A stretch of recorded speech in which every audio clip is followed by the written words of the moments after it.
Assalamualaikum warahmatullahi wabarakatuh. Waalaikumsalam warahmatullahi wabarakatuh. Kami dari kelompok 7 yaitu tentang pembahasan test fit atau lubang uji yang diampu oleh Ibu Sri Sumarni, Sarjana Teknik Magister Teknik, akan mempresentasikan hasil diskusi kelompok kami. Sebelum mendiskusikan hasil kelompok kami, sebelumnya perkenalkan, nama saya Zaki Devianto Isnaini dengan NIM K1523078 dan rekan saya. Saya Muhammad Noval Erdining Id dengan NIM K1523052. Saya Nia Ramadhani dengan NIM K1523054. Saya Rizky Daud Prayoga dengan NIM K1523064. Saya Umuhani Latifah dengan NIM K1523004.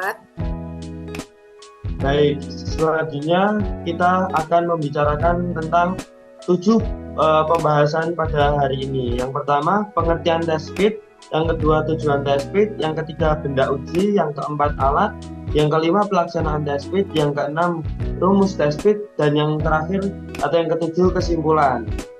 Baik, masuk yang pertama, pengertian test fit yang akan dijelaskan oleh Saudari Hani. Ya, untuk yang pertama yaitu pengertian test fit. Integrity test atau FIT adalah salah satu metode pengujian integritas non-destruktif fondasi tiang.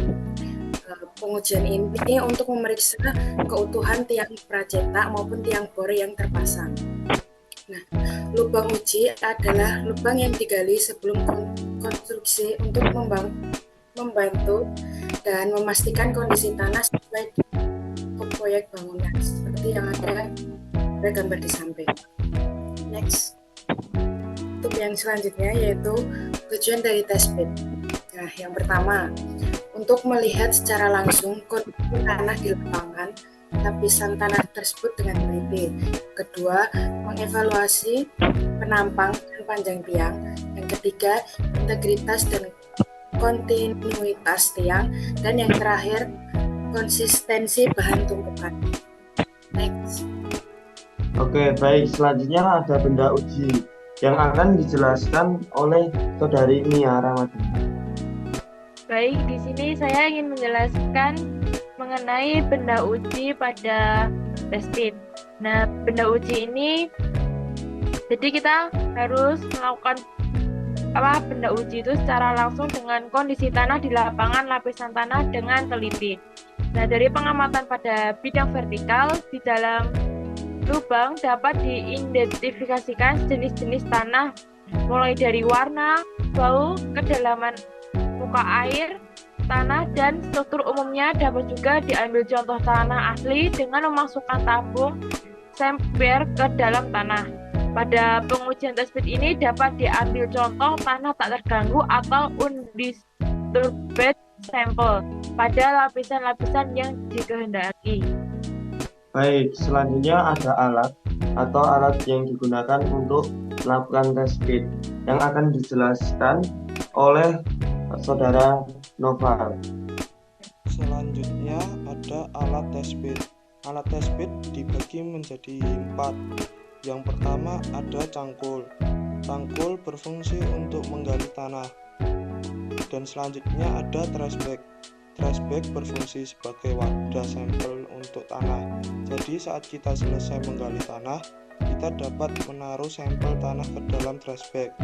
Selanjutnya ada meteran. Meteran berfungsi untuk mengukur kedalaman dan panjang yang dibutuhkan. Dan selanjutnya dan yang terakhir ada garpu tanah. Garpu tanah berfungsi untuk mempermudah menggali tanah. Jadi saat kita menggali tanah terdapat kerikil atau bebatuan yang besar. Jadi garpu tanah dapat membantu dan mempermudah untuk penggalian. Baik, selanjutnya ada pelaksanaan test fit yang akan saya jelaskan. Yang pertama ada perencanaan, identifikasi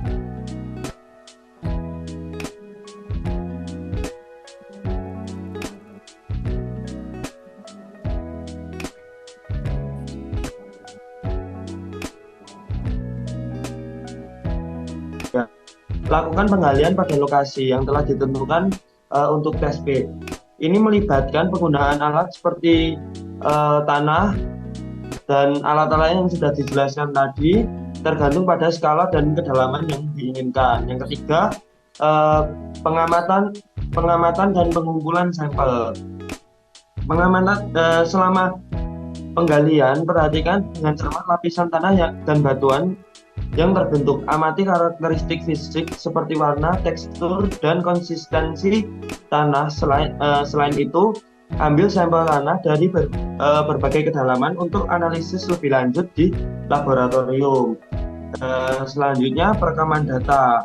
Perekaman data yaitu catat semua informasi yang relevan, termasuk kedalaman setiap lapisan tanah, jenis tanah, kebacatan, kelembapan, dan informasi lain yang relevan.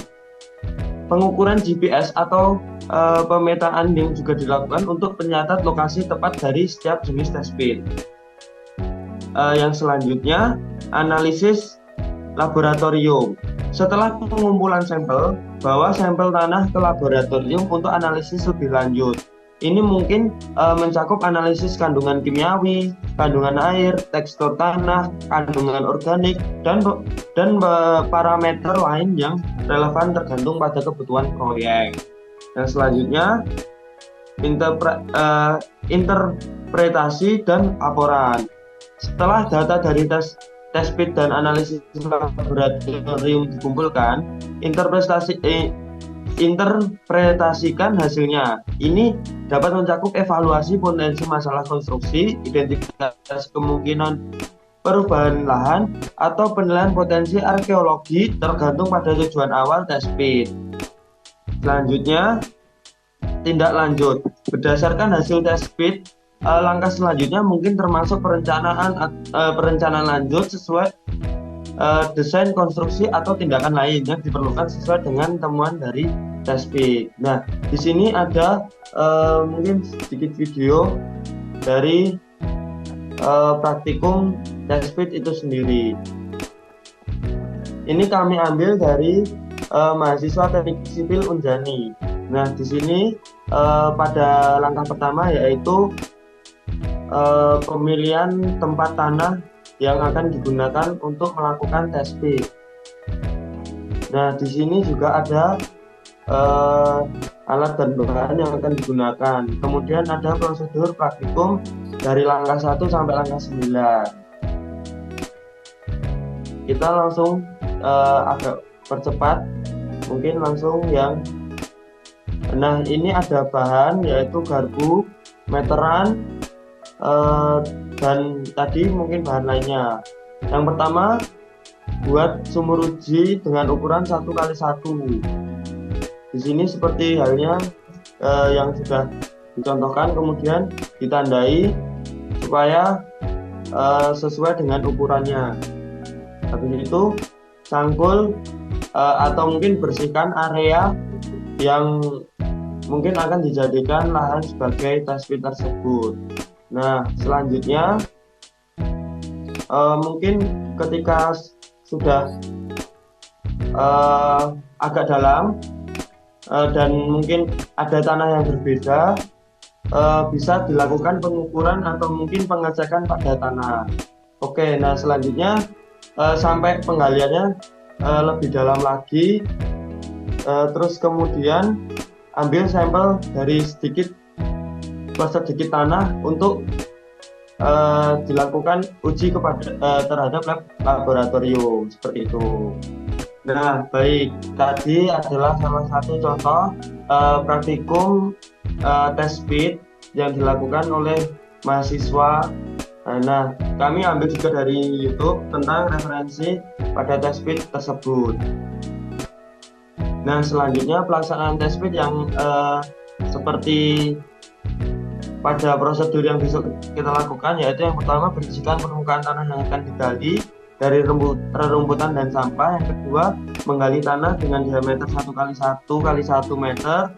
Yang ketiga, periksa dan catat lapisan tebal atau tebal lapisan dan jenis tanah yang ada pada galian tersebut dengan 4 sisi atau arah, yaitu sisi barat, sisi utara, sisi timur, dan sisi selatan. Nah, selanjutnya ada rumus umum yang digunakan untuk menganalisis data test bed yang akan dijelaskan oleh Saudara Daud. Nah, berikut merupakan rumus yang umum digunakan untuk menganalisis data dari test bed. Yang pertama ada rasio konsentrasi atau concentration ratio. Dalam konteks test bed biasanya dihitung dengan rumus konsentrasi dalam test bed dibagi dengan konsentrasi di luar test bed. Ini memberikan gambaran tentang seberapa tinggi atau rendahnya konsentrasi suatu material atau unsur dalam test bed dibandingkan dengan konsentrasi di luar test bed. Dengan kata lain, semakin tinggi nilai rasio, semakin kaya akan materi tertentu yang ada di dalam test bed dibandingkan dengan lingkungan sekitarnya. Yang kedua, ada rasio penyebaran atau spread ratio. Dalam konteks test bed dapat dihitung dengan rumus jumlah material di dalam test bed dibagi dengan luas permukaan test bed. Rumus ini mengukur sebaran atau distribusi material tertentu di dalam test bed dengan membagi jumlah material tersebut dengan luas permukaan test bed. Semakin tinggi nilai rasio, semakin merata penyebaran material di dalam test bed. Yang ketiga, ada rumus untuk menghitung kedalaman rata-rata atau average depth dari test bed adalah total kedalaman dari semua potongan test bed dibagi dengan jumlah potongan test bed. Dalam rumus ini, total kedalaman dari semua potongan test bed dibagi dengan jumlah potongan untuk mendapatkan nilai rata-rata kedalaman. Ini memberikan gambaran tentang seberapa dalam test bed menembus lapisan tanah atau batuan. Yang keempat adalah untuk menghitung volume dari test bed, rumusnya adalah volume sama dengan luas permukaan dikali kedalaman, di mana luas permukaan di luar area test bed dan kedalaman adalah kedalaman test bed. Dengan menggunakan rumus ini, Anda dapat menentukan volume material yang diambil dari test bed. Yang terakhir, ada rumus untuk menghitung indeks kepadatan atau density index dari test bed adalah jumlah material di dalam test bed dibagi dengan volume total test bed. Dalam rumus ini, jumlah material di dalam test bed dibagi dengan volume total test bed. Ini memberikan indikasi tentang seberapa padatnya material di dalam test bed, yang berguna untuk memahami distribusi dan konsistensi material di lokasi.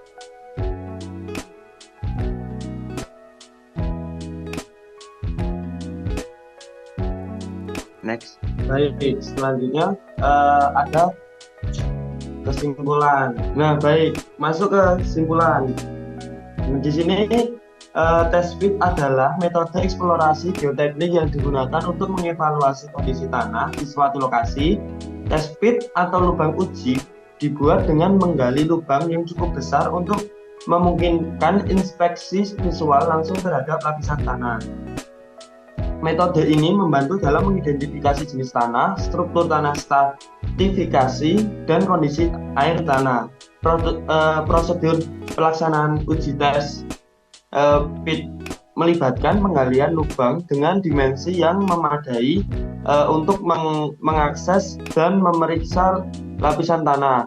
Setelah penggalian, dinding test bed diperiksa, dicatat sampai tanah diambil dari berbagai kedalaman untuk analisis laboratorium lebih lanjut. Dan karakteristik tanah seperti warna, tekstur, konsistensi, dan kandungan air dievaluasi secara langsung. Nah, baik. Itulah tadi beberapa bahasan tentang test bed dari kelompok 7. Berikut adalah referensi pengambilan data dari kami tadi. Baik, terima kasih buat semuanya yang telah memperhatikan dan menyimak video kami. Semoga video kami dari kelompok 7 bermanfaat bagi semuanya. Akhir kata dari kelompok 7, apabila ada kurang kata yang kurang berkenan, kami mohon maaf yang sebesar-besarnya. Wassalamualaikum warahmatullahi wabarakatuh. Waalaikumsalam warahmatullahi wabarakatuh. gitu.